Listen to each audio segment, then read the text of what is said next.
Assalamualaikum warahmatullahi wabarakatuh.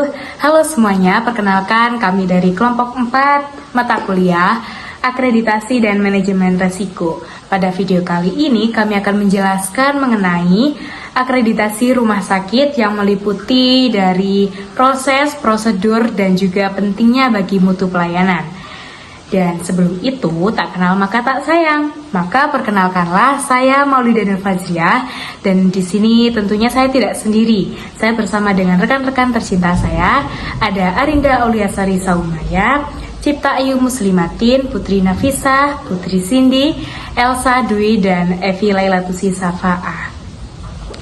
Dan di video kali ini saya akan menjelaskan mengenai apa sih itu akreditasi rumah sakit. Jadi, akreditasi rumah sakit adalah pengakuan secara resmi yang diberikan kepada rumah sakit karena telah memenuhi standar mutu pelayanan dan keselamatan pasien. Proses ini dilakukan melalui penilaian menyeluruh terhadap kegiatan rumah sakit untuk memastikan pelayanan yang diberikan telah sesuai dengan standar yang ditentukan oleh lembaga akreditasi. Dan untuk bagian selanjutnya akan dijelaskan oleh rekan-rekan saya. Selanjutnya yaitu tujuan akreditasi. Yang pertama, meningkatkan kualitas pelayanan kesehatan secara berkesinambungan dan memastikan rumah sakit memenuhi standar yang berlaku. Yang kedua, memastikan pasien mendapatkan perawatan yang aman dan tidak terpapar resiko, serta meningkatkan keselamatan di seluruh rumah sakit. Yang ketiga, membangun kepercayaan masyarakat terhadap layanan rumah sakit yang mereka pilih. Keempat, meningkatkan efisiensi dalam administrasi dan penggunaan sumber daya, serta memperbaiki tata kelola rumah sakit secara keseluruhan. Yang kelima, memenuhi standar internasional untuk memastikan mutu layanan yang setara dengan standar global. Dan yang terakhir, mendukung program-program pemerintah di bidang kesehatan. Selanjutnya ada manfaat akreditasi di rumah sakit. Yang pertama, untuk meningkatkan mutu pelayanan, yaitu mendorong penerapan standar layanan yang aman dan berkualitas. Yang kedua, itu menjamin keselamatan pasien dengan mengurangi resiko kesalahan medis dan meningkatkan keamanan perawatan. Yang ketiga adalah meningkatkan kepercayaan masyarakat. Rumah sakit yang terakreditasi dianggap lebih profesional dan terpercaya. Lalu selanjutnya ada untuk memperbaiki sistem manajemen dengan membantu pengelolaan rumah sakit menjadi lebih efisien dan teratur.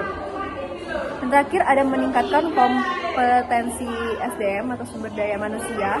Tenaga kesehatan itu menjadi terdorong untuk terus belajar dan bekerja sesuai dengan standar profesi. Standar akreditasi dari rumah sakit dibagi menjadi 4 kelompok, yakni yang pertama ada kelompok manajemen rumah sakit, kelompok pelayanan berfokus pada pasien, kelompok sasaran keselamatan pasien atau SKP, dan juga yang terakhir ada kelompok program nasional atau KPN. Yang pertama, kelompok manajemen rumah sakit terdapat tata kelola rumah sakit atau TKRS, yaitu pengelolaan kepemimpinan dan juga perencanaan rumah sakit. Yang kedua ada manajemen fasilitas dan keselamatan, yaitu MFK, pengelolaan lingkungan fisik rumah sakit yang aman. Lalu yang ketiga ada kualifikasi pendidikan dan staf atau disebut dengan KPS, yaitu standar dari rekrutmen, kompetensi dan juga pengembangan dari staf tersebut.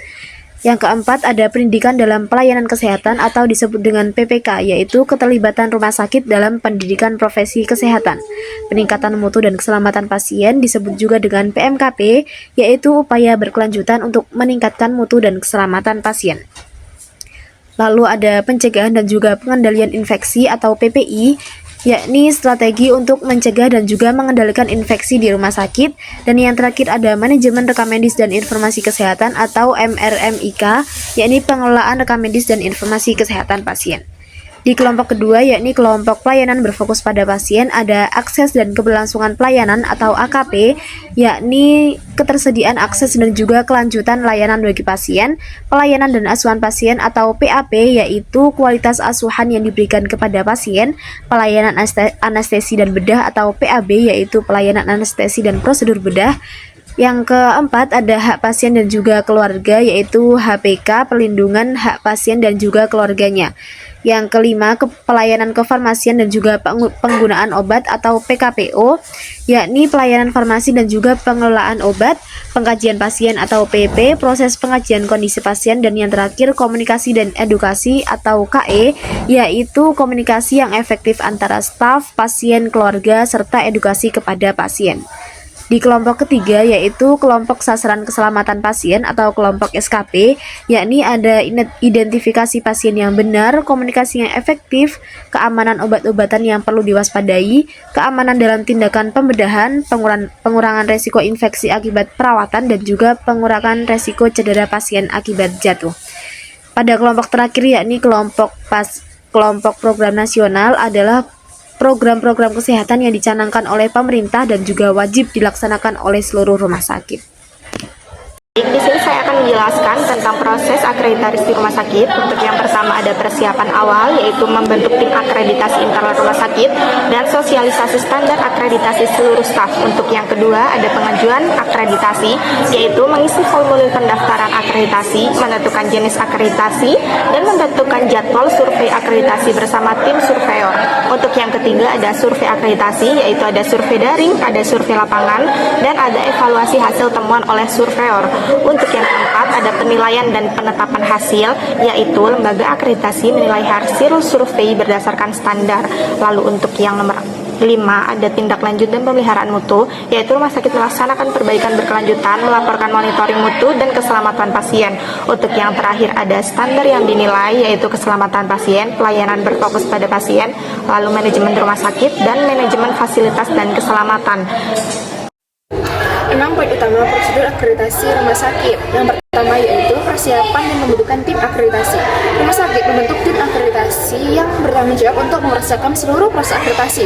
Tim ini terdiri dari perwakilan berbagai unit, tim medis, keperawatan, administrasi, mutu, dan keselamatan pasien.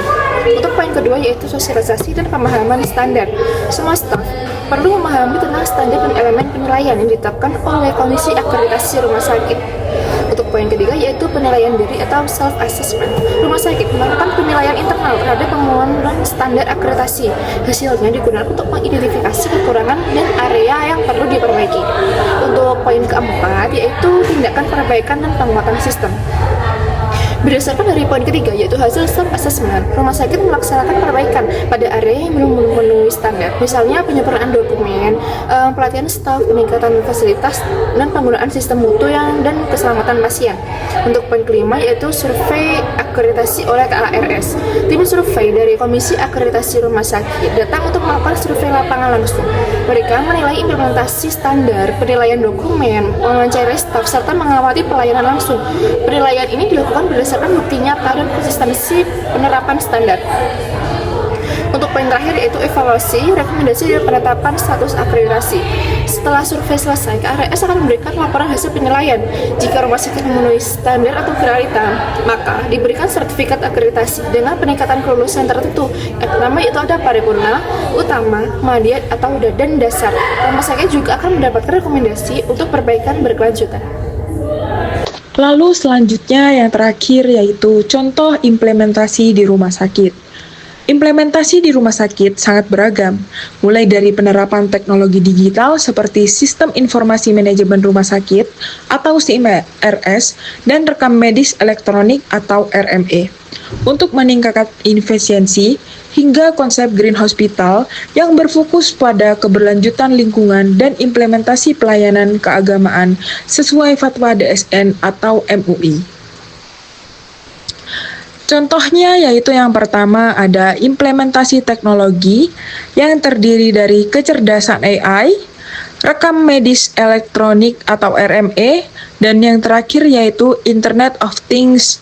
Lalu yang kedua di sini ada inovasi pelayanan yang terdiri dari telemedis. Lalu yang kedua sistem klaim terotomatisasi.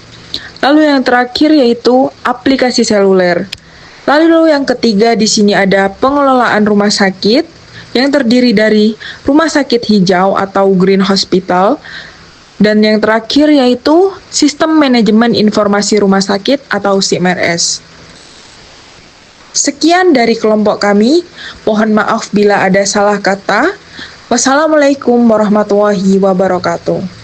Terima kasih.